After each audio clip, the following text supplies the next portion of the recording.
ওং নমঃ শিবায়। ওং নমঃ শিবায়। ওং নমঃ শিবায়। বন্ধুরা, ভাগ্য যদি সাথে থাকে তাহলে ডাঙায়ও ডিঙি চলে। হ্যাঁ বন্ধুরা, আগামীকাল ৩রা জুলাই অর্থাৎ জুলাইয়ের ৩ তারিখ, আর আগামীকাল বৃহস্পতিবার, আর আগামীকালই এই ৩ রাশির হঠাৎ বা আকস্মিক অর্থপ্রাপ্তি ঘটতে চলেছে।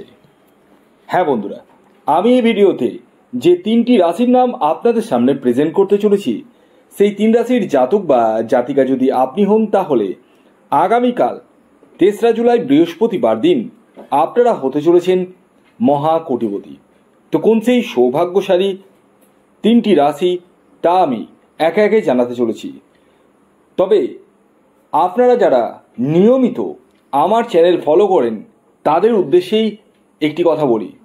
দেখুন, আমি বলুন বা আপনি প্রত্যেকে কিন্তু মধ্যবিত্ত বা নিম্ন মধ্যবিত্ত ফ্যামিলি থেকে উঠে এসেছি, এবং আমাদের মধ্যবিত্ত ফ্যামিলিতে একটা জিনিস একদম কনফার্মলি রয়েছে, সেটা হচ্ছে অর্থের সংকট, মানে আয়ের থেকে ব্যয় বেশি, এবং নিজেদের সুখ স্বাচ্ছন্দ্যকে মানে আমরা অনেক সময় করি না, সন্তানের মুখের দিকে চেয়ে করি না।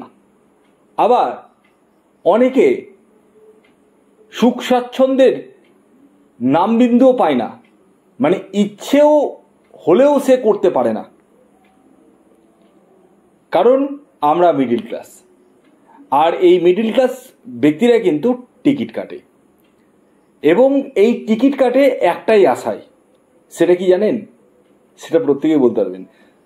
দুটো যদি অর্থ লেগে যায় বড় ধরনের, তাহলে জীবনটা বদলে যাবে, এটাই বাস্তব।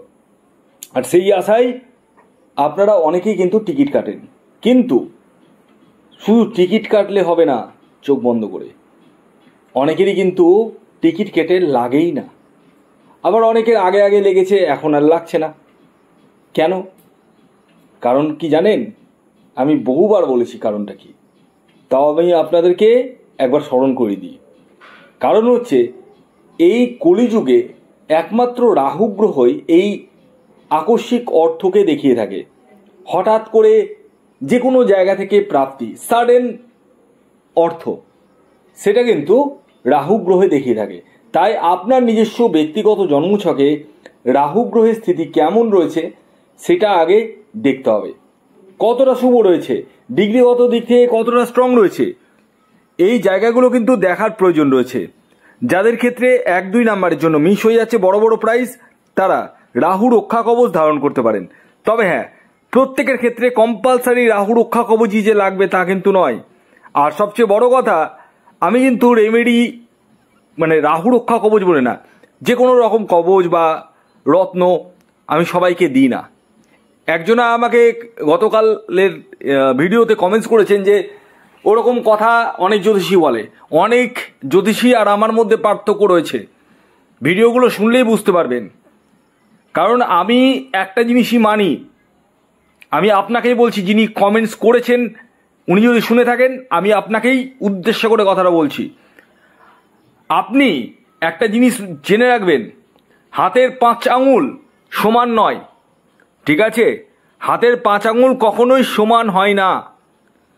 তো সবাইকে ঝুড়ি আর মুড়িকে যদি এক করে দেন তাহলে আর কিছু করার নেই, তাহলে আপনার শিক্ষার অভাব রয়েছে, এটাই ভাববো।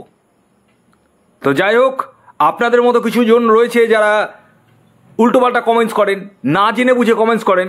আমি একটা জিনিস বলি আপনাদেরকে স্পষ্টভাবে, আমাকে যদি এতটাই খারাপই লাগে, ভিডিও কেন দেখেন? বেরিয়ে যাবেন, দেখবেন না, চ্যানেলটাকে আনসাবস্ক্রাইব করে দিন। তবু আমি নিজে যেটা বাস্তব কথা সেটা কিন্তু বলতে মানে ছাড়বো না। কারণ এর আগেও আমি বলেছি যে আমার যেগুলো পদ্ম ফুল রয়েছে তাদের জন্য ভিডিও করি, কচুরিপানাদের জন্য নয় কিন্তু। তো কচুরিপানাদের জন্য আমি এগুলো ভিডিও করি না, আমার পদ্ম ফুলের জন্যই ভিডিও করি। তো যারা আমার সম্মানীয় ভালোবাসার যোগ্য প্রার্থী রয়েছে, তাদের উদ্দেশ্যে আমি ভিডিওটা করি। এবং আমি সবসময় চাই যে আপনাদের জীবনটা যেন কিছুটা হলেও আমি বদলাতে পারি। তবে আমি মনে করব নিজেকে সার্থক। কারণ আজকে যদি আপনার আমি ভালোটাই না করতে পারি তাহলে আমার লাভ নেই। কেন লাভ নেই? আপনার কাছ থেকে আমি 2টো কাস্টমার পাবো না। অতএব আমাকে আপনার দিকটা কিন্তু সবসময় সর্বাগ্রে ভাবতে হবে। আমি জানি না অন্য জ্যোতিষী কি বলে না বলে, আমি শুনতেও যাই না। আমি আমাকে নিয়ে চলি, আমার কথা আমি নিজেই বলি, কারো কপি করা কথা আমি বলি না। তো যাই হোক, আসুন আগে আমি আপনাদেরকে জানিয়ে দিই আগামীকাল 3রা জুলাই বৃহস্পতিবার দিন সূর্যোদয় কখন হচ্ছে, সূর্যাস্ত কখন যাবে, কী তিথি থাকছে, নক্ষত্র কী থাকছে এবং রাহুকাল কখন শুরু হবে এবং শেষ কখন হবে।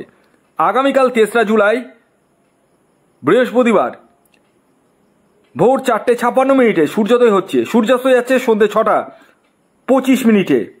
তিথি থাকছে অষ্টমী এবং তারপর নবমী, শুক্লপক্ষ থাকছে এবং আগামীকাল হস্তা নক্ষত্র থাকছে এবং চিত্রা নক্ষত্র থাকছে। আর আগামীকাল রাহুকাল শুরু হচ্ছে দুপুরবেলা, দুপুর 1:22 থেকে 3:03 পর্যন্ত। দুপুর 1:22 থেকে 3:03 মধ্যে কোনো ধরনের টিকিট কাটা বলুন, কোনো কিছু কেনাকাটা বলুন, কোনো কিছুই কিন্তু করা যাবে না। কোন সময় করবেন সেটি ভিডিওতে বলবো, কমপ্লিটলি ভিডিওটি দেখুন। যদি ভিডিওটি ভালো লাগে অবশ্যই লাইক করবেন এবং আপনাদের কোনো মূল্যবান বক্তব্য থাকলে অবশ্যই কমেন্টস করুন, কমেন্টস বক্স খোলা রয়েছে। তো এবার আমি একে একে আপনাদেরকে 3টি রাশির নাম বলি, যার মধ্যে প্রথম যে রাশির নাম বলবো সেটি হচ্ছে ধনুরাশি। ধনুরাশির জাতক ও জাতিকা যদি আপনি হন তাহলে আগামীকাল আপনারা হতে চলেছেন মহাকোটিপতি। আগামীকালে আপনাদের ইন জেনারেল টার্গেট নাম্বার 5 এবং 3। শুভ যে সময়টি বলবো সেটি হচ্ছে সকাল 7:12 থেকে দুপুর 1:05 পর্যন্ত এবং বিকেল 5:45 থেকে সন্ধ্যে 7:13 পর্যন্ত। এর পরবর্তী দ্বিতীয় যে রাশির নাম বলবো, যে রাশি আগামীকাল 3রা জুলাই বৃহস্পতিবার দিন হঠাৎ বা আকস্মিক অর্থপ্রাপ্তি ঘটতে চলেছে, সেটি হচ্ছে মীন রাশি। মীন রাশির জাতক ও জাতিকা যদি আপনি হন আগামীকাল আপনারা হতে চলেছেন মহাকোটিপতি। আগামীকালের আপনাদের যে ইন জেনারেল টার্গেট নাম্বার উঠে আসছে সেটি হচ্ছে 2 এবং 6। শুভ যে সময়টি বলবো সেটি হচ্ছে সকাল 6:30 থেকে দুপুর 12:55 পর্যন্ত। এর পরবর্তী সর্বশেষ 3 নম্বর যে রাশির নাম বলবো, যে রাশি আগামীকাল 3রা জুলাই বৃহস্পতিবার দিন হঠাৎ বা আকস্মিক অর্থপ্রাপ্তি ঘটতে চলেছে, সেটি হচ্ছে মেষ রাশি। মেষ রাশির জাতক ও জাতিকাদের আগামীকালের ইন জেনারেল টার্গেট নাম্বার 9 এবং 4। শুভ যে সময়টি বলবো সেটি হচ্ছে সকাল 7:45 থেকে দুপুর 1:12 পর্যন্ত এবং বিকেল 5:25 থেকে সন্ধ্যে 7:32 পর্যন্ত। ধন্যবাদ।